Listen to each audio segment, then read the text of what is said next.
שלום על ישראל, ולבנים לבניך, שלום על ישראל. בכיסא אליהו מכובד, הסבא אברהם בכבוד, ולבנים לבניך, שלום על ישראל, ולבנים לבניך, שלום על ישראל. זה הכיסא של אליהו הנביא מלאך הברית, זה הכיסא של אליהו הנביא מלאך הברית, זה הכיסא של אליהו הנביא מלאך הברית, זה הכיסא אליהו דבר. רבותיי, קח תביא אותו לחופה ותעשה לו תוכנית חיסכון ללימודים.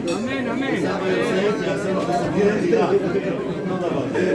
רבותיי, זכו ההורים היקרים בבן זכר, ילד מאוד מיוחד. אני אמרתי לאבא, אם אשתי הייתה מביאה לי ילד כזה, היא לא הייתה מקבלת זהב, רק יהלומים.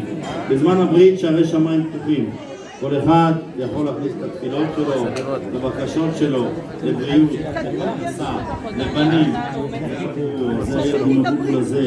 לבנות. תבקשי סליחה, תקדמי קצת יותר. אני לא צוחק, ברצינות. וגם הסבא היקר, גם הסבא היקר יכוון על כל אחד ואחד. לא נלחצה, לא רק לאכול זאת. מה כאן, נו? ככה, לא לקפצות אותו, לאכול שלא יזוז, לא כל לעשות אותה. אם לא, אדומה אני עושה את העבודה, אני עושה אותו גם למבוגרים. תחזיק שיבוא את זה. אני והשעה זאת שעת רחמים את רצון מלפניך,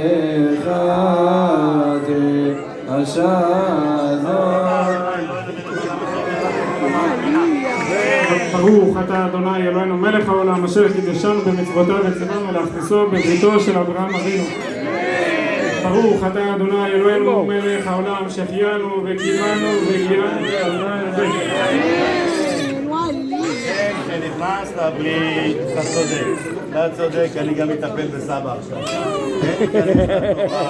לחופה, למצוות. מה עבדאללה? מה? איפה אמא שלו? הנה אמא שלו, הנה. איפה אמא שלו? אמא שלו. רגע, אין לו שם. אין לו שם. אתה לא...